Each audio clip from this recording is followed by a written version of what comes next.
278th episode of the 20-Minute Tim's podcast. I'm your host, Jamie. I'm joined by Melly. Yes. And Stephen. Good to be back. Who instructed me not to say episode at the beginning of the podcast. Thank you. Yeah, we've been doing this podcast for a wee while. And we still get lots of tweets and comments and retweets and people thanking us for the podcast and saying they're enjoying it and leaving us reviews and all that sort of stuff. And we get people asking how best to support the podcast. If they want to buy a badge or a mug and all that sort of stuff, you can do it. So I'm just going to run through a couple of ways to support this podcast that cost you money and don't cost you money, just to say, you know, here's how to do it if you're that way inclined. Top of the bill, patreon.com/20minutetims is the best way to support this podcast. If you want wonderful extra content from us, videos, podcasts, writing, covering Celtic from every conceivable angle by three match-going fans and our friends and contributors, patreon.com/20minutetims. The details will be on the screen and in the links below. And you can sign up from £2.50 a month, all the way up to £9 a month, which is obviously reduced if you sign up for a whole year. And you can enjoy lovely, wonderful content and support this podcast and allow us to do brand new and interesting things. Alternatively, you can leave us a review on iTunes. Please, yeah. 5 stars. Easy enough to do. Just leave us a wee review, how much you enjoyed the podcast, all that sort of stuff. iTunes, I think it's in the app you can do that. And you can also do it on Podcast Addict and other apps. And another way to support the podcast is just retweet us. Tell a friend, tell people you like the podcast. You see the podcast come out, just hit retweet. All that sort of stuff doesn't cost any money, but it really helps get the word out there about the podcast. And we really appreciate it. Melly. Hit that subscribe button now, James. Smash that subscribe button, folks. Headbutt that subscribe button. Subscribe responsibly. Tyson Fury, that subscribe button. I don't know the first thing about boxing, but you know. Seen that? Hey, watch yourself. These will get you. These will get you big bear paws sitting here. Melly, do Motherwell like money? Because it doesn't seem so, because they don't want anyone to attend football matches. No, they'd rather people paid 12 measly pounds to watch it instead of getting 2-3 times that to go to the game. You called us match-going Celtic fans there in that wee intro, but locked out again of Celtic Park. The clean shirts of the Scottish League are doing it again now. Obviously COVID is very serious and all that sort of stuff, and we did reach out to Motherwell for comment on this and a wee bit of understanding why, but they didn't get back to us. But it seems, Stephen, that Motherwell are operating sort of enhanced COVID protocols that mean the Celtic team have to walk through a portion of the stadium to get to the bar. Look, you're going to just let us in to watch the game. We don't want to watch it on your pishy app that we can't even stream to our televisions. You have to watch it on our laptop. It barely works on an iPad. You know, it's 2021. There are porn sites, Stephen. I heard. Apparently, free ones that offer a better view. You know, you can get it in 4K now. Really? Yeah, it's an awful lot of detail for porn. Don't really need it. Wasted on me for the first, you only watch 3 minutes of porn anyway. Skip to the end. Skip to the end, right?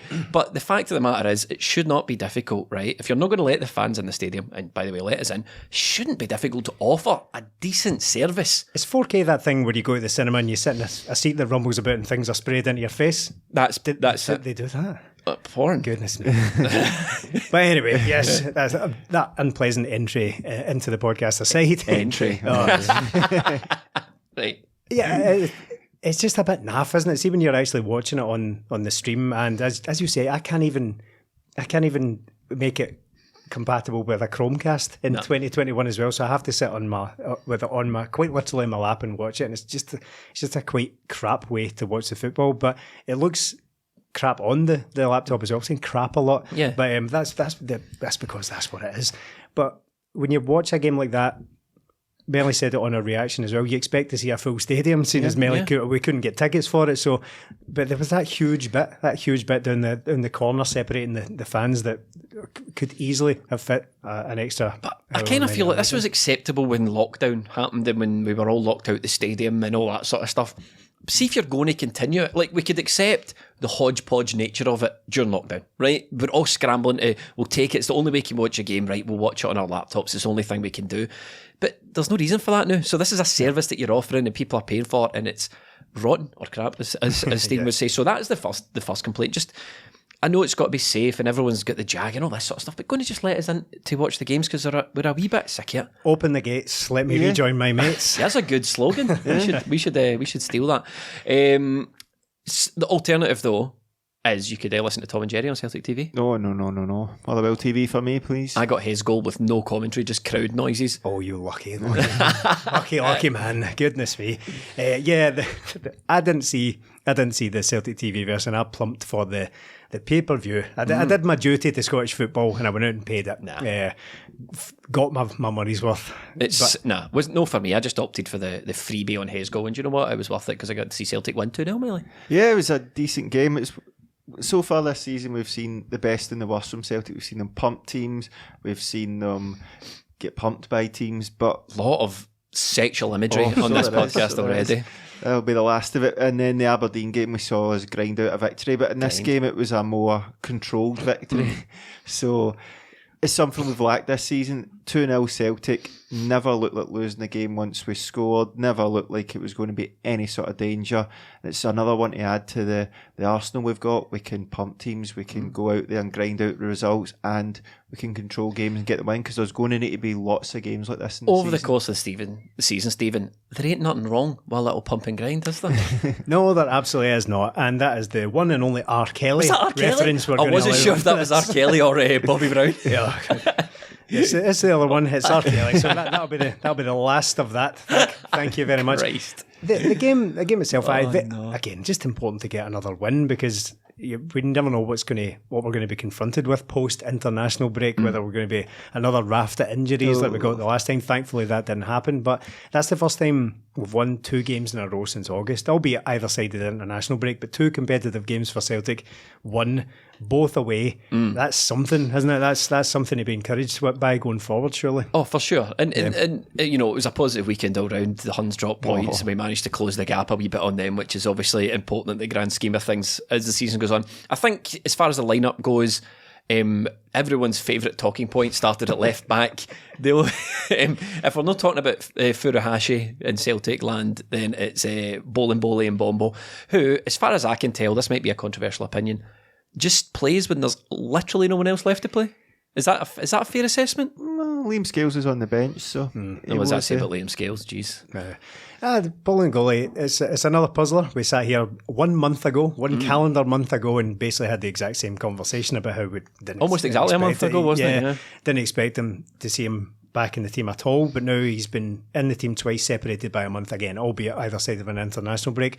It's just quite an odd one. What I would really like from the Bolingoli thing is to just be kind of over it. Yeah. And by that I mean he just plays, or he's part of the squad or whatever, so we're not having this monthly debate as to his value to the squad. Is that maybe not the case? There's no nefarious... There's always suggestions that because of what happened last year, and we don't need to go into it, everybody knows what we're talking about, that he's been sort of blacklisted from the lineup, and I saw suggestions online that Ange played him last month, but was then told, you don't play that guy. I just see if there was any overarching thing about no wanting Boli at the club, Celtic would have got rid of him. They would have sold, that club would have taken Boli Bolingoli on loan, or Celtic could have sold him or whatever. I think they would have tried to get rid of him in the summer. Well, maybe you're probably right, but the point I'm making is, I think he's just part of the squad now, and he fits in as many players do in the pecking order, behind Greg Taylor, Montgomery, and then he's third choice left back. Probably.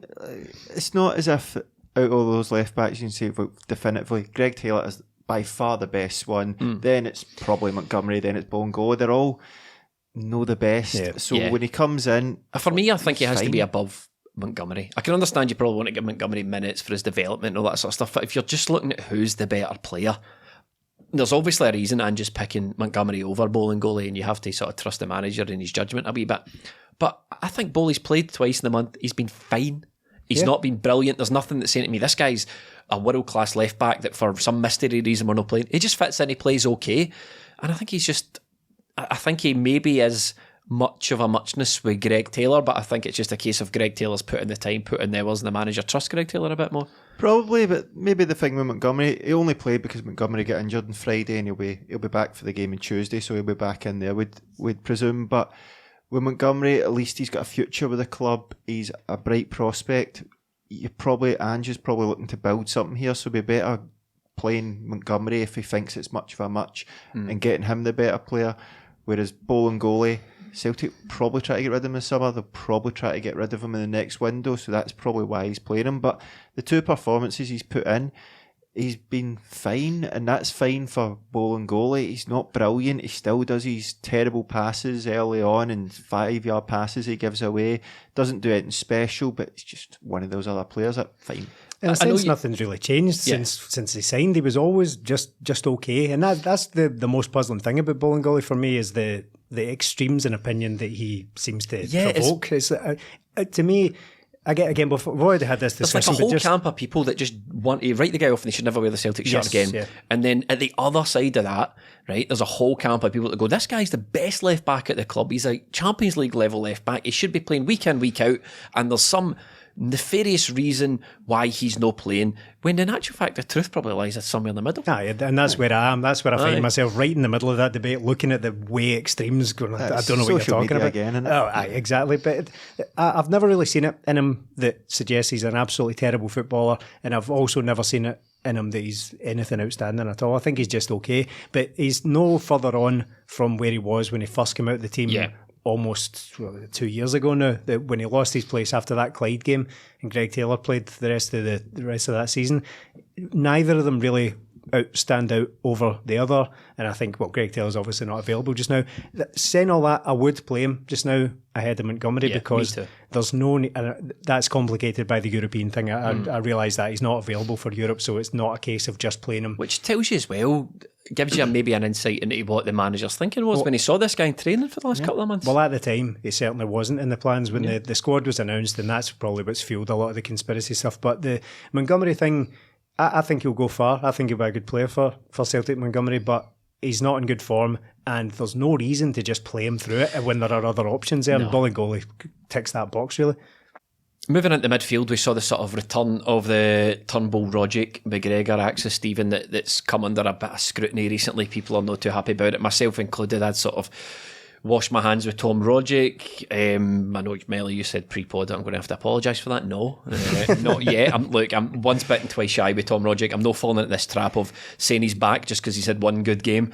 David Turnbull's performance, I thought it was a bit honking up until the goal, to be perfectly honest with you. I thought McGregor just low-key ran the show in midfield for us. What were your thoughts on that? Yeah, I agree with all of those things, really. Okay, Melly, what were your thoughts? McGregor was Callum McGregor, the kind of all-powerful force in there, basically just keeping everything ticking over in the midfield like he's more than capable of. Turnbull, I thought, had a bit of a shocker. I don't know if, with what's come out after the game, when he's talking quite a lot about respecting the team that did so much for him and no one to celebrate against. Do you think he's trying to be deliberately shite? Is that what you're getting? No, he wasn't deliberately shite, but maybe the occasion of it and thinking about, will I celebrate? Not maybe it just got to him a wee bit, but I mean, he's been fine largely recently, but just not outstanding. I think he's just playing far too much, and it's not that I want him out of the team, it's just that prior to this game I believe that the two of them can't really play that well together, him and Rogic, and it kind of bore out like that again. One tends to be quite good while the other one suffers, and Rogic was much, much better in this game, and Turnbull had a bit of a shocker. Like I've spoken about Turnbull before on the podcast, Melly. My thoughts are that maybe Sean, a bit like Sorrow did, only to not as an extent as Sorrow, Sean in a really underperforming Neil Lennon Celtic team is a breath of fresh air, but ultimately is a player that shouldn't really be relied upon week in, week out for the Celtic midfield, and it is games like that sort of stick out to me. I mean, I know it's the occasion in Fir Park, but other players would go there as Celtic players with their chest held high, going, right, this is a good stage for me to perform on. He just didn't do it, and it's kind of indicative of Turnbull's season a wee bit. I kind of disagree with that. I think he'll be a really good player for Celtic. I think going forward he'll either get a big move or he'll be a Celtic mainstay for years to come. I don't disagree, but what I'm saying is he good enough now to be playing for Celtic midfield week in, week out? That is the problem, isn't it? Because maybe he is good enough now, but he's going to have dips in form, but there's literally nobody else to play, so what he has to do is just play through it, and he's doing that. There's nobody else. You wouldn't want Sorrow in there. James McCarthy, for God's sake, no, not an option. Who? Exactly, and so we're really short in there, but David Turnbull, he gives us something. The second goal was great. He had another chance early on where he goes through and he picks the wrong option. Was that when he shot and he should have played through? Yeah, I mean, that's the first time I've seen Furashi angry.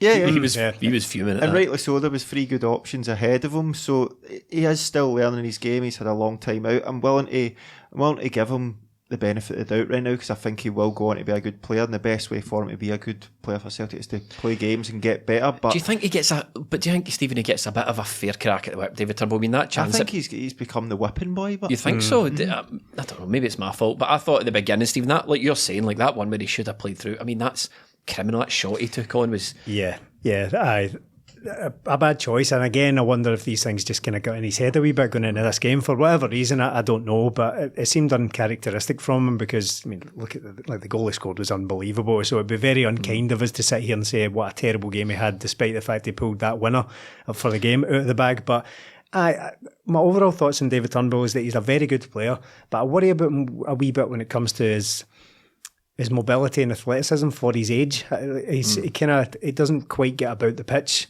as much as I would expect a midfielder at Celtic to be, and I don't know if he's necessarily as creative as we would probably like him to be either. I don't think he's ever going to be the kind of, well, he doesn't need to be Tom Rogic, because occasionally Tom Rogic is Tom Rogic, but I find it a funny one with Turnbull just now, because there's just simply there's no any other options. It's unfair again to sit here and be like, oh, he's playing too much, but it's not his fault. Yeah, it's but not his fault. He's playing through ropey form, and it's a kind of, with Celtic, the way Ange plays, it is a complicated system that we've been told so many times. It takes time for everybody to get used to know their roles.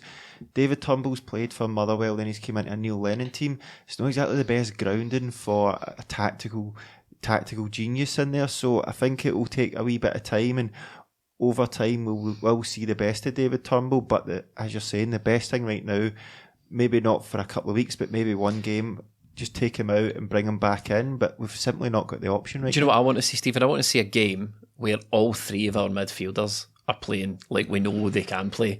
We seem to like, it's like that game where there be things under the cup and you have to guess. You have to guess every week. You've got three midfielders, you have to guess which one's going to have a great game, because they never seem to perform all at once. It's the cup with Callum McGregor's face on it. It's like that's the one the ball's going to be under. It's Tom Rogic had a really good game though. Yeah, he did. Oh, yes. And what we've already been here with Rogic so far this season. I think we sat here in about September or something like that. In fact, before that, probably August. Done it last season as well. Exactly. And I think the consensus we came to, what we all agreed was, okay, it's going well. This is very, very good from Tom Rogic, but let's see how we're getting on in November, December time, when he's maybe had that dip that he's capable of having. See, I washed my hands of him, right, a couple of weeks ago in this podcast. I says, I'm sick of him. I'm sick of the guy. Wash my hands. Enough's enough. For me, one good performance isn't, I'm not ready to say, oh, well, come on back, Tommy. All is forgiven. I take it back. I'm not ready for that, but that is more like it. But as you say, that's been Tom Rogic's season so far. Glimpses, and we can't afford really to have glimpses of good performances in a senior player that we rely on to make things tick. You can make that for probably every player bar Callum McGregor, can't you? In the Celtic team, everybody's had dips, everybody's had times where they've looked good, and I think that's going to happen as part of this rebuild, because it is a new team, team in transition. I am not having this. I'm not having this like free pass it's delivered. Not a free pass, but because he's played well, and if he doesn't play well, we say he's not playing well. But at the same time, like, Celtic are going through this big rebuild. The manager needs time to get this style right, but players should just instantly play well in it. You're saying the midfield haven't all played well together. Well, what's the alternative to that? Just chop and change it every week? No, I mean, we have to keep them out. I'm just talking about my personal feelings on Tom Rogic at the moment. Is he's not doing enough. He's not doing enough for the position he's been given. He's kind of been brought back into the fold a wee bit. He's been relied upon. He's capable of producing performances like this, but he's sometimes the most frustrating player in the world. And you can put up with these frustrations when it's a young guy. You think, oh, those are frustrating mistakes you're making. But I'm just like, Tom Rogic just needs to be better, do better, impose himself in the game more. We could get all esoteric about it and be like, well, maybe he wants to, but he's incapable and all that sort of stuff, right? But the fact is, and I know we're stuck with the guy because I know Halloween's coming up. James McCarthy's doing a cracking impression of the Invisible Man at the moment. The Murrow's most pointless signing, it looks like. But when I see Tom Rogic, I think, right, more games like this, and then I'm willing to change my mind on you. But right now, you're not doing enough for me. This has been this Tom Rogic story since he's been here. He'll be cracking, then he'll fall out, and then he'll come back and then fall out. This is just how it's going to be with Tom Rogic. I think he's now in his late 20s. I don't think it's going to change for him. He's not all of a sudden going to be this guy that can do it week in, week out, because if he could, he wouldn't be at Celtic. But sort of changed my mind a wee bit on Tom Rogic in another sense, that usually I'd say, maybe it's the home games against lesser teams that Tom Rogic should be playing. But when I think about him and all his best moments in a Celtic jersey, they're all away from home, really, whether it's at Hampden, Fir Park, Ibrox, Rugby Park, all the big Tom Rogic moments, most of them are away from home. So maybe that's what he needs, that space to open up, because we've seen with the first goal that we've seen Celtic score lots of goals this season, but that one on the counter-attack was absolutely brilliant. It was quick, it was incisive. It's what teams in Europe score against us. They win the ball back and bang, they're in. And fair play to Kyogo as well. I was speaking to Stephen about this on the reaction. If Ayeti's playing up front, Celtic don't score that goal because he simply doesn't do what Kyogo does, and that's the wee fine margins that Celtic need in this team, because we're going through this rebuild. I know I mentioned it again, but if everybody works hard in this, you create things like that. If Ayeti was there, he would have stood there and watched that happen. Kyogo wins the ball from Rogic is... Mo Salah put one on the plate for Mane the other day where Mane didn't have to even break stride. Jota was the same. He just brought it across with his right foot and smashed it in with the left foot. And I can't remember what international game I've seen recently. I thought, I wish Celtic would score a goal like that. And then the following game they did. Dreams can't come true. Exactly. It was brilliant. It was brilliant to watch, and it just settled the game there. And for the first time this season away from home, as soon as Celtic scored that, I thought, right, we're not going to lose this game. Yeah. That's it. We just need to control it, and it was just a good performance after that. No philosopher said that. Gabriel. Yeah, it wasn't Desiree. Who's the best? I'm going to ask you a question, and then I'm going to ask you for your answer, then I'm going to give you the correct answer after it. Right? Who's the best player in the Celtic team at the moment? Callum McGregor. On form... it's hard to argue against Callum McGregor. It's Jota. It's Jota. Okay. Jota's the best. Jota's the best player in the team. Yes. No. Can you see where I'm coming from? Yeah. But no. No. Okay. Good. Right. You've convinced me, Stephen. What a debate that was. That was one for the ages. That was like Hitchens versus somebody else. I don't know. I can't name other debaters. Right. Stephen Fry. There you go. There's more to come from Jota, but Callum McGregor, you can put him in and you know what you're going to get. You're going to get at least a 7 out of 10. You've got everything you get, and he is older than Jota. He's more experienced, but with Jota, what I love about him is he's contributing. He's got 3 goals and 3 assists in his 8 games for Celtic. Great, but I still think he could dominate games more and dominate different out the wide areas, but I don't really see defenders terrified of him yet. But I think they need to waken up. That could come. But with Callum McGregor, you know what you're going to get. Jota, he can be in and out games, but then he pops up with the big goals, the assists. So more to come from him, and he's played against some of the goals are Raith Rovers and that sort of thing. So, but I think McGregor, Kyogo, and now Jota, probably 3 Celtic's most important players. We did say, Stephen, I think it was the last flagship podcast we did a couple of weeks ago, that when Celtic are playing badly, we kind of seem a wee bit like Strachan and McGeady. Give the ball to Jota, make something happen. Give the ball to Jota, make something happen. We are much more varied in our play against Motherwell, but he still managed to massively contribute. Yeah, well, that's his 3rd goal, and is that just 8 games? I think, Melly, you said it was 3 goals and 3 assists so far in 8 games. Goal involvements, is that what that's called? Goal involvements, that's what the kids are calling it these days. GI. GI Jota. That's only one short of El Yunusi. About the same time when he signed for Celtic, he had 4 in his first 8 games as well. I think the only one really better than that would be Scott Sinclair, but he hit the ground absolutely on fire. He got about 10 goals in his first 10 games or something like that from memory. Hit the ground on fire. Hit the ground on fire. What was he doing on fire? I've absolutely no idea, but he hit the ground on fire. We're really, you can tell every time we take a couple of weeks off doing the podcast, we come back and everything's all over the place. Metaphors especially. Metaphors are all over the floor. To moan at players for not good and sparkling form. Tom Rogic's listening to this podcast and going, you're talking about me? You have one good podcast in every 4. What Jota has in common with guys like Patrick Roberts and El Yunusi and all that, obviously not Sinclair, but Melly blesses himself for the benefit of the audio listeners only, is that it's another... Not proof as such, but it's another good sign that the loan system works for Celtic by and large, isn't it? I know people always have a problem when Celtic bring in players on loan. We signed 5 players and one of them was a loan. Aye, and players, but maybe one of our better players. Developing other people's players and all that sort of stuff. Fine, right? But if you get a chance, happened with Billy Gilmore at Norwich. Aye, exactly. I mean, it's nothing new. Celtic are the only. But I think it was a Norwich manager that says we're not here to develop other teams' players. Mate, weekend. It's Billy Gilmore. He's only a better player. Right, exactly. But Jota just shows you that if you can get quality like that into your team, just do it and worry about it later. You know what I mean? For sure. It's yes, it's a loan, but there is the option to buy. For me, that's absolutely perfect. That's how it's supposed to work. Try before you buy. If he's a wild success, get him signed at the end of the season. If he's a flop, then nothing lost, really. But Jota has been the old Jetty thing. We're choking for a loan to buy for him last season now, so we could get rid of him. I know, we got him a loan to buy. At the time, go out and buy him, man. Make a statement. We could have sent him down the road with this, duds. Look, unfortunately, we've not got a loan to buy on James McCarthy. Look, we all want James McCarthy to succeed. And obviously, when players, you hear this all the time, we didn't have a good pre-season. When players don't have a good pre-season, they kind of struggle to make an impact over the course of the rest of the season. But what worries me a wee bit is the press don't even ask the managers to even talk about James McCarthy this weekend. He was out of the team, wasn't in the lineup, and you just assume that he's injured. There's no talk about him.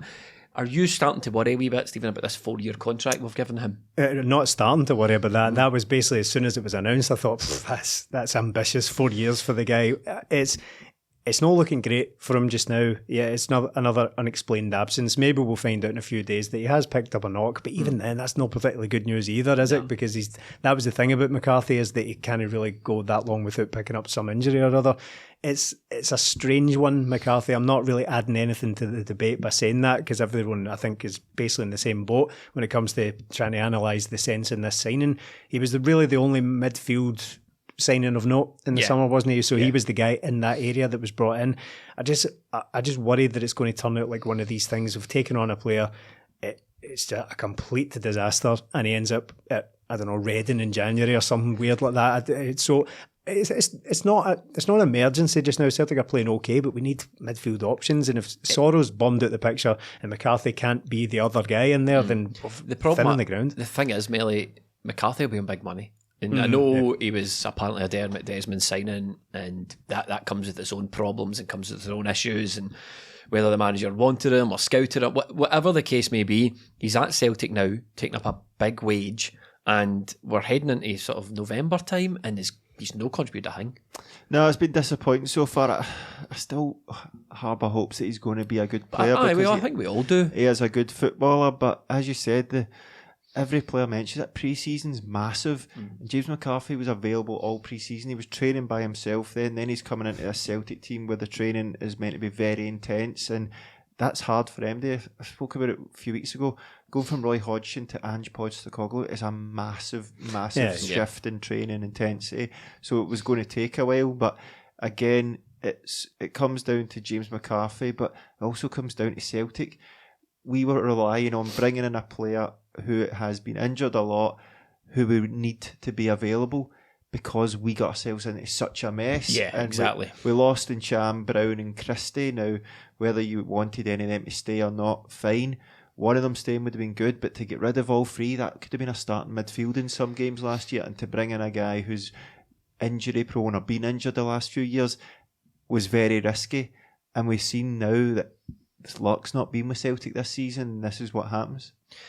There was a continuity error in this podcast for the video listeners. It wasn't just then, but what I want you to do is I'm going to run a little competition for fun of sorts. In the comments below on YouTube, type in the minute and second that you spot the continuity error, and we'll pick it. We'll pick a winner. It's like the Naked Gun or something like that. There's just something was on the set and then is now not. But to sum it up, to summarise the James McCarthy thing, it's unfortunate, isn't it? I think we especially when we're so thin on the ground with bodies. You know what I mean? When we need bodies in there, you're looking. I know the manager at the weekend was talking about he's feeling a bit better about his midfield, about his backup options. You look at the bench with Scales, Bitton, Giacomakis rather, Ayeti, Mikey Johnson, Scott Bain, and Stephen Welsh. You think, right, we're starting to get options in here. All we're missing really is a reliable midfield option. Yeah, that's it. I think the thing going forward is there's going to be a lot of games between now and December, now in January even, and Rogic, we're talking about, we can't rely on him, so we need something to come in. Does Neil Beaton come in, do that? In the last Aberdeen game, it didn't look great, so what we really need is 1st of January, soon as that New Year's bell hit, Celtic just to hit out with a signing a midfielder. It's not going to happen. It's not going to happen, but it can't be this season. 31st of January bringing somebody in. That's far too late, because then it's going to be mid to late February before. God knows what's happening behind the scenes now with CEOs and directors of football and anything else that we need, recruitment guys. God knows. Dani Alves is available. Dani Alves most recently played midfield for Sao Paulo. Just saying, just putting it out there. I'm wishing it into existence. Never going to happen. Look, overall, I think this was a really good Celtic performance. Yeah, I was quite impressed with it. Managed to keep the clean sheet. I thought Carl Starfelt had a decent game. I think people were trying, us included, were a wee bit. Again, the shaky start. I think that stuck with a lot of people. People a bit like me and Rogic, they're not ready to let that go. They're not ready to turn their back on the shaky start that he had. I think, personally, it took him a wee while to adjust to Scottish football, the rough and tumble and people being right on top of you and having the time that he used to have. He's certainly no Christopher Ayer, Stephen. Well, no, he's not exactly the same player as Ayer yet. I think he's still settling in, and for good reason. I feel like football is now, we just don't give anyone the opportunity to settle into a new team anymore. I know the expectation around Celtic is huge, but at the same time, we need to balance that out with letting a guy have a bit of time to settle into a new league in a completely different country and all that. So the Starfelt thing, I freely admit, I was a bit bewildered by the start he made to his Celtic career. I think that has probably stuck with him, and I think a running theme through what we've been talking about basically all night so far is that the first impressions often stick when it comes to Celtic players. Not even just the players, the manager, everything. Really, a lot of it is down to first impressions. Now, Starfelt came in against Hearts and was hilariously bad. He was terrible against Hearts. He had that brutal own goal against AZ first. So his first 2 or 3 games were comically bad. But since then, I think he's been pretty solid. He has an awkward way of playing that makes him probably an easy target for, I don't know, a wee bit of bemusement from the crowd because of the way he plays. But I think he's been mostly fine, and I think the way he played his first couple of games has basically stuck. Now it's the same. Well, a lot of players look at Kyogo. Kyogo was so good, he hit the ground on fire as well in his Celtic career. But he was so good that I firmly believe he could probably go 8 to 10 games without scoring and people would still think he'd been having a brilliant season. Abada started again really well, scored 6 goals in his first 8 games or something like that. So he has kind of stuck. No one is really criticising Abada all that heavily because of the start. Recently. Exactly. So he's had 2 or 3 very, very ineffective games, but no one is really all that concerned about it because we've already had that start from him. And in a way, Bolingoli is kind of the same. I think he's probably carrying a lot from the way he started his career. So I think these kind of things are massive. Another thing on Starfelt is that people say, or I've seen it written that he has 95% pass completion after such and such a game. So his pass completion is very, very high because 95 is a lot out of 100. Now that is inarguable. Can't argue with the stats on it. But in the context of that, what I would say is that in the stadium, when you're actually in the stadium, any pass that isn't forward is frowned upon at Celtic Park. That's just part of it. That's just part of the atmosphere. Everybody wants the swashbuckling style and all that. And a lot of Starfelt's passes, almost all of them, go to either Bolingoli in this case or to Cameron Carter-Vickers. Overwhelmingly, I think it was like about 50 of his 70-odd passes went to either one of those 2 players. So when you're in the stadium... that's kind of what I was getting at with it. He's no Ayer. His playing style to Ayer is completely different. He's no busting into midfield, galloping by guys, take men out there. Yeah, he did beat a couple of players at the weekend there against Motherwell, but it's not the same. It's not the same bravery. It doesn't have that confidence to truly stride forward. But the sideways passes, I think, annoys people in the stadium because, I mean, to give you one admittedly small example, but I was at a game recently where there was a corner against Celtic. And the ball broke, and it just so happened Jota was the furthest forward player. Jota or Ajeti, it doesn't really matter, but the first person forward towards the halfway line is the one who got the ball. He held it for a couple of seconds, allowing some players to, he held up the ball. That's how it works. And laid it off, and then he turned. But somebody behind me was cracking up that he'd played the ball back the way. So he would rather this player, Ajeti or Jota, whichever one it was, would just swivel on it and just run at the goal. So anything that isn't a forwards pass, I get it, is a wee bit sort of frowned upon, and it gets the kind of groans and all that. So maybe that's playing into Starfelt's reputation a wee bit. He does play the ball very conservatively I think in what's his passing. good for me as well, though, is it's been Carter Vickers and Starfelt since Carter Vickers came in. Yeah. And you can have the debate about if you think Welsh is better. I know some people still think Welsh has got a lot to offer. I think Welsh will end up being a decent Celtic player, a decent centre half. I don't know if he's good as the two guys we've got in at the moment.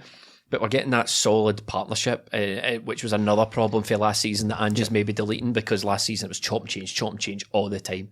Yeah, the team's sort of getting there now. It's becoming a bit more familiar. And with Starfelt as well. See, when you think back, sorry to interrupt, when you think back to that first Rangers game, how early was that for us? I mean, we all sat here thinking we could take something off them, but it was so early. Every game, where it's Champions League qualifiers, where it's Rangers, where it's Europa League qualifiers, Europa League group stages, they've all come too early. And just now, when you're reading out that bench, you're like, well, we've still got Taylor, Forrest, Julian to come back into that, McCarthy if he gets fit. So it's starting to get there. But with Starfelt as well, I feel like in games he has a poor start as well, and then grows into it. By the end of the game, you think he's actually been solid since the 15th minute, but he just needs to get that first bit going. But for the second goal, we've seen that first goal, it was a great counter-attacking goal, but the second one was another one for the ones that just get the ball up the pitch, because it's Joe Hart to Starfelt to Bolingoli, and that sort of left-hand side of Celtic, where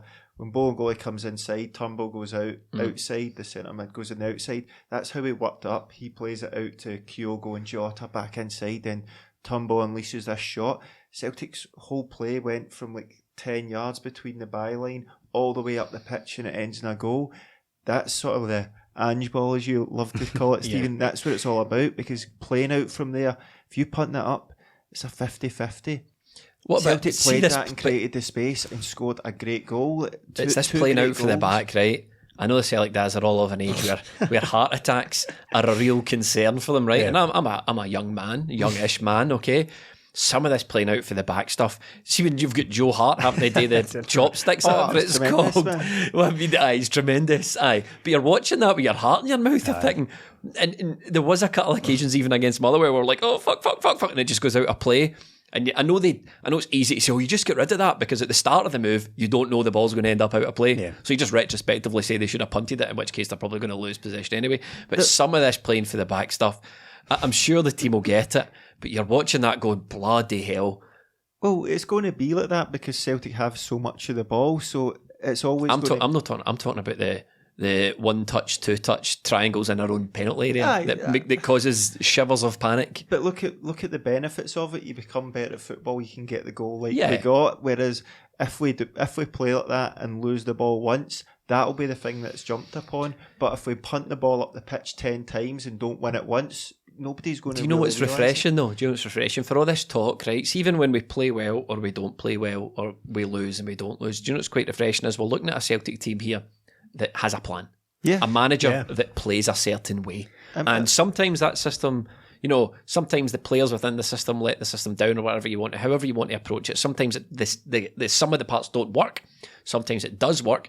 But you can actually see we've got a manager that's trying to build something here. And that's what gives me so much faith in Ange at the moment. It's everyone's got different thoughts. Neil Lennon, I'm maybe a bit of a Neil Lennon mark when it comes to things, and people just write the guy off. But I say that Neil Lennon Francis rather than a mark. Neil Lennon Francis. And I say this with kindness, Neil, right?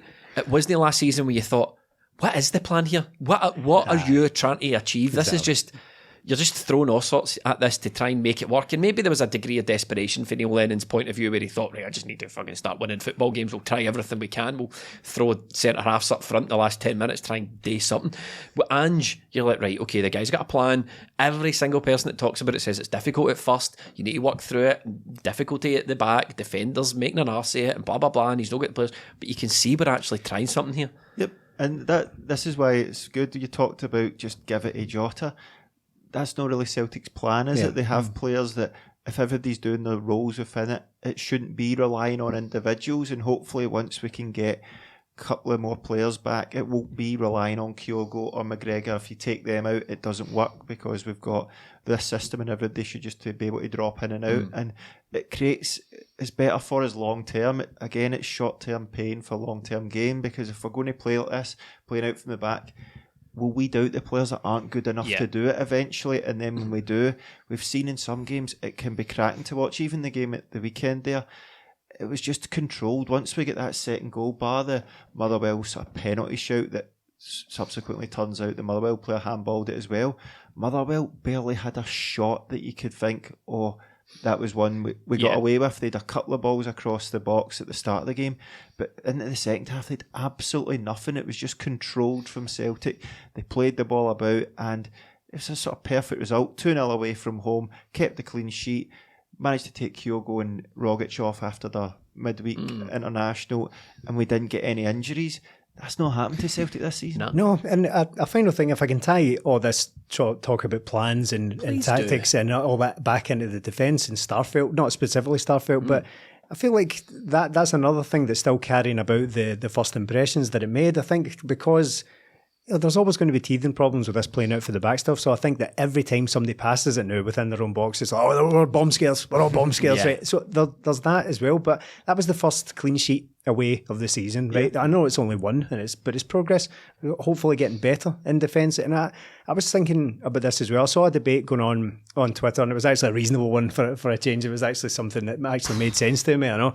I saw someone saying, why is our defence still considered so bad? They've only conceded 6 goals all season in the league. That's the second best. I think someone else has got 5, right? So there's only 1 goal of a difference. Why is it always considered so bad? And I think that plays into it. I think it's just all about the start. It doesn't matter how they're playing just now. It's how you play in the first 2 or 3 games of the season that carries forward. And I said to it that I don't think there's ever been a time in my adult life, aside from maybe a wee bit under Martin O'Neill because we were full of big monsters back there, but I don't think there's been many times in my adult life where the Celtic defence hasn't been considered suspect. Even in Europe under Martin O'Neill, it was embarrassing. Man. Well, but whether the perception actually meets the reality, whether it's actually true, it's always been that, Celtic need to shore up that defence. Even when Van Dijk and all that were there, even when it was still that the defence is the weak spot. I know they're a really good team, but that defence is all the way back to like, in the 90s it was the weak point, even under Burns and all that. But since then, we've always had a somewhat decent defence, but it's always the thing that's focused on, and it's happening again. Why, Melly, is this conversation about Celtic's poor defence happening? And that turns my attention to the Europa League, where Celtic, with the worst defensive record in the whole of the tournament, having conceded 8 goals. Despite what I said earlier. Forget everything Stephen just said. The Europa League, we have conceded 8 goals, by far and away the worst defensive record in the whole tournament. We're taking on... You try and be popular, and it blows up in your face within 30 seconds. You're taking on Ferencvaros, who, Stephen, if you're looking for a positive, have the second worst defensive record. There we go. So we can expect goals in this game. Obviously, Ferencvaros coming back to haunt us after an absolutely terrible display against them last season. Knocked out of the Champions League by a team that we really shouldn't have been knocked out by. They were an abysmal team. Well, we made them look a lot better, but before the game, but I think we all knew that, and it was a real shocker, and it sort of teed up what was going to be Celtic season last season. Those Ferencvaros games are always referred to as, big red flags for the season. And the good thing, rolling around against Ferencvaros, is it gives us an opportunity maybe to bookend some progress in it. So that is the moment, isn't it? That's the moment where it was brutally exposed where Celtic were going. We didn't know the full horror to come, but at that point, after the game, when Neil Lennon was ranting about players don't want to be here and all that, and it's still continuing to this day. We still get a weekly reminder about how all the players are terrible and they're all backstabbing us and all that, and they all wanted to go. Every time Neil Lennon opens his mouth, he more or less says the same thing. Every time he opens his mouth about last season, he more or less says the same things he was saying after Ferencvaros. So it's a big key game for Celtic, but I think one way to look at how we might have progressed as we look forward to Ferencvaros. Awkward time, by the way, for Ferencvaros. 3:30 kick-off. Most people listen to this podcast on the Tuesday, so 3:30 kick-off by the time you listen to it. You might even not get around to listen to this podcast until the Ferencvaros game is over. Yep. Should we edit in 2 different reactions to it? So if you're listening to this after the game, what a performance that was, or cut. That's just bitterly disappointing. And I'll do that in the edit and make sure it all works. And by the way, for that reason, there's no scouting tactics board podcast for Ferencvaros where we look a tactical look at them, but we will do it for the away leg. But with the pilot episode of the women's game coming out, podcast that we're doing on Patreon, and for this one there was just no time in the schedule to get it out. Very small window. Just this kick-off has really caught everyone on the hop. I'm not really. I think it's because Rangers are playing a game at the same time or something. The reasons for it are varied, but it's Greta I'm not even. Thunberg's fault. It is Greta. Aye, you happy now? Happy now? How dare you? How was she done? COP26 is on, so we need all the polis to be. Greta, ready you've for stolen that. my dreams. My European. We're going to a European afternoon at Thank Celtic you, Park. Greta Francis Thunberg, for doing that to us. Anyway, we don't want to slag her too much because people assume we're like right wing idiots. That's what happens on the internet. Anyway, what I thought would be a useful exercise that we could do before or after the game is to compare the two teams, compare it with our predicted lineup, and see how far you think the squads come on. So I'll run through the team. We can do this very quickly, not boringly. Oh, it's scary. I'm going to run through the team, and I just want you to say who you think's going to start in that position, whether they're better or worse than the player that they've replaced from that fateful night. Then I'm doing the home game, obviously. So 4-2-3-1 for Celtic, managed by Neil Francis Lennon, now managed by Ange Francis Postecoglou. Who is the better manager? Ange. Okay, Ange. Barkas in goal. I think it's pretty obvious that he's not going to be there. Well, that was one of the. I mean, we spent a lot of time talking about Barkas and how he didn't make huge mistakes. He just didn't make any saves. But that was one of the ones that the ball went through him, didn't it? Basically, it just didn't cover any of his goal. It was to tee up what came in that West Ham friendly. Remember, we basically just left like 2/3 of his goal wide open. It was so. I think we can agree. Joe Hart's an improvement on, despite what some people might have said when Joe Hart walked in the door. I think Joe Hart is an improvement in the goalkeeping position in Barkas. El Hamed, horror show that night, brutally shown up. The man was made of glass, could barely get himself fit and injured. Right back for Celtic tomorrow night. Who's it going to be, Melly? Tony Boy Ralston. Is Tony Ralston improvement on El Hamed? Now, this is a tough one, isn't it? Because, no, for me, I think El Hamed's the better player. But on that night, I think Tony Ralston's going to have to go a long way to have a worse evening than El Hamed did that night. No doubt, yeah. He had a disaster to the point where I think did it come out after the game, or was it basically just the perception was that all Ferencvaros had to do was to win the game. It was to run past them. They basically identified that very simple fact that he couldn't run anymore and just stuck a fast player straight on him. They made a sub, put a fast player on the guy who couldn't run, and they scored. That was basically El Hamed was a decent player when he played, but quite simply didn't play. Yeah, so if you're asking me right now, I'll take Ralston because he's going to be available all the time and you kind of know what you're getting with him. It might not be brilliant, but at least he's there more than often. That's not to say it's a major improvement because Juranovic would probably get a game over the two of them. That's it. I'm going to just take the midfield pair because they come as a pair on this occasion and for tomorrow night. Julian and Aya. Midfielders? Sorry, central defence. Aya is a midfielder. Central defensive pair of Julian and Aya. I've got to say, I think they are better. I don't think there's much debate to be had. They're better than Starfelt and Carter Vickers, aren't they? Yeah. To this point, yeah, I have confidence that those two guys can get better. And as I've already said tonight, I think the defence is getting better. But that was a very successful central pairing for Celtic. I mean, they're really good players. Julian obviously still to come back. Left back, well, it can't be Bolingoli because he's not registered. Greg Taylor's injured, so it's going to be Montgomery. And I think Greg Taylor played in the first game that we're talking about. I think he's a better player than Montgomery. I don't really think there's much to debate there. Midfield, we move into midfield. Scott Brown, David Turnbull. Is it fair to say Scott Brown replace him with David Turnbull? Because McGregor's playing, so we can't really compare McGregor to McGregor. It's quite abstract concept of what we're doing here.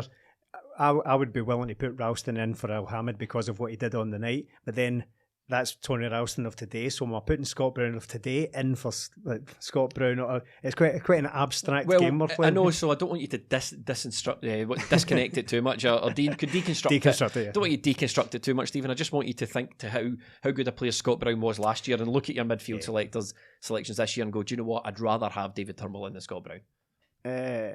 Let's just keep it light and punchy for the listeners. No, but I think Turnbull did well in Europe last season, didn't he? I think he was... Was it Lille? I guess. He finally came into when he signed in November, he finally came into the team. He actually played really well, and the Lille performance was what sparked his Celtic career. So I probably would have him in the team. And Cham or Rogic, Melly? Rogic again, but it's not it's not the best choice, is it? I think Encham might be the better player. I think Encham might be the better player. I think Brown might be the better player than Turnbull. Forrest. Oh, the comments we're going to get. Oh, that's Encham's fine. a better player than Tom Rogic. Oh, I get what you're saying, and looking at the two starting lineups, just looking at them on iPad rather than paper.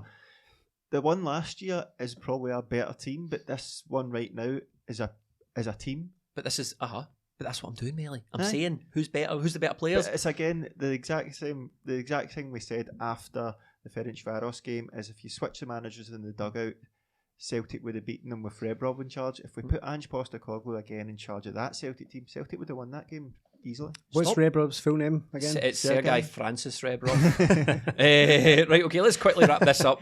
The winger options of Forrest and Elyounoussi. I think in Jota we've got a player who is comparable to Elyounoussi. I think in people's heads Elyounoussi the better player, and I know he's playing well at the moment, but I think Jota's a good player.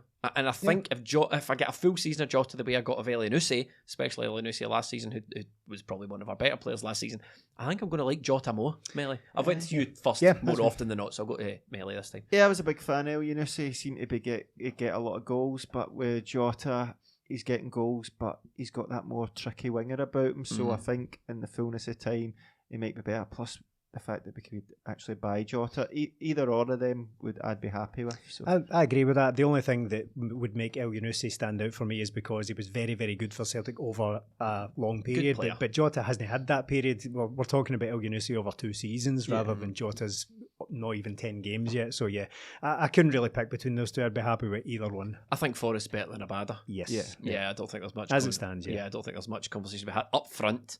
Who did we have up front? For Rido Christie. We had Ryan Christie up front. I'd blocked that out. 2 strikers on the bench, mate. What are you talking about? We had Ryan Christie up front. The substitutes that night, we had Patrick Klimala, who by all accounts is doing pretty well in the league that he's playing in just now over in the States, and Albin Ajeti. It was actually, and Frimpong was on the bench also, if you're interested. Is it my imagination, Melly, or has Ange tried Christie up front this season? He's played out in the left, not up front. He's played out in the left, not up front. I think Furuhashi up front versus Ryan Christie up front is a bit of a no-brainer. So ultimately, Stephen Melly, given that the team we've got there, do you think last season's team were a better squad of players, a better 11 than the 11 we've got to face Ferencvaros tomorrow night? Yeah, I think so, but I still think we've got a better chance of getting a result with the team we've got now. Last season was a squad, this is a team. Yeah, I think Melly makes a good point there, Stephen. I think just before you jump in, what I mean by team as well is there's a togetherness, and we've seen that in the Aberdeen game at the end of the game, and this one, the players going to the crowd and all that. Glad you mentioned that. Don't like I've it. Really missed don't like it. it. Oh, I love it. I think it's making fun. All in on it. Do you know what? I don't like this thing that Ange is doing where he's doing that. It's like. Do you know why? It's giving me Melly side glances to the camera there. It's giving me Ronnie Roar vibes. Look, I love Ange, right? But good managers don't need a gimmick. Well, manager with a gimmick. I don't like a manager with a gimmick. Ange should just... Neil Francis, with his aeroplane, you love that. That man can't do anything wrong, right? But Ronnie Francis. Ronnie Francis fucking stole it after. I didn't know you were going to say that. Ronnie Francis Dyla had a gimmick, right? And I just don't like a manager with a gimmick. I like the players doing it, that's all right. And just you stand back and like stoically just do this. Just Deliver. go. Yeah. Just do this. As Jamie looks at the camera, just do this and just go. That's Robert Redford nod. Yeah, the gift. Melly, just a thing you just finished up on there, talking about the team. Before we move on from that, do you mean to tell me you're going to sit there in that chair and tell me that squad that I've heard about on a weekly basis since that no one liked each other and everyone wanted to go? Are you going to tell me that they weren't together in achieving their goals? Yes. I am, dare you? I am so convinced that half of the team absolutely hated the fact that they were at Celtic last season. Interestingly enough, Ferencvaros have still got Saiger and Nguyen, the two players. Nailed it. Definitely right. Yep. Definitely right. The two players that scored against us, ever goal scorer on the evening was Ryan Christie, who has sadly departed to his boyhood heroes. Change of manager for Bournemouth as well. It's Stojer's the new manager instead of Sergei Rebrov. I think Rebrov won 3 titles in a row. Look, you definitely mean Ferencvaros though. Not you said Bournemouth. Did I? Yeah, sure did. Obviously I did. Ferencvaros, sorry, a good team, 3 titles in a row. I think they won under Rebrov, and they were in the Champions League last year. A team sort of maybe a wee bit further ahead of Celtic in their development, but that's not to say they're a better team. They're full of international players, so they're that tough one where I'm kind of going, look, Celtic should be able to beat this team, but then that's not really looking at them. They had a bad result at the weekend, beaten by one of the bottom of the league teams. So coming into this game, it's an interesting one because we'll be able to gauge Celtic. They've had the 2 tougher games already. This is where we can sort of judge Celtic on where they are right now. We need to pick up some. If we're going to, Europe said it today. It's a must-win. Did he? Well, there you go. I mean, Europe is a bit of a distraction for us at the moment with the league form and everything else that's going on. For me, Europe is a bit of a sideshow. We don't need it. We've had really poor results in Europe so far. Given the defensive records of both teams that we've already talked about, I'm expecting a really good night. No. Oh my God, goals, bizarre kick-off time. We'll all be there. Yes. We will have reactions, we'll have preview, and we will also have our dedicated, help me out, Stephen, Celtic Fan TV. TV video reaction from at the stadium. We will have that for people on the All-In Patreon tier. But that's it. That is another episode of 20 Minute Tims, number 278. Melly, would you like to say goodbye? Goodbye. Stephen, would you like to say goodbye? Yes, Jamie, I would. Goodbye. Thank you so much for listening. Thanks for watching. Goodbye.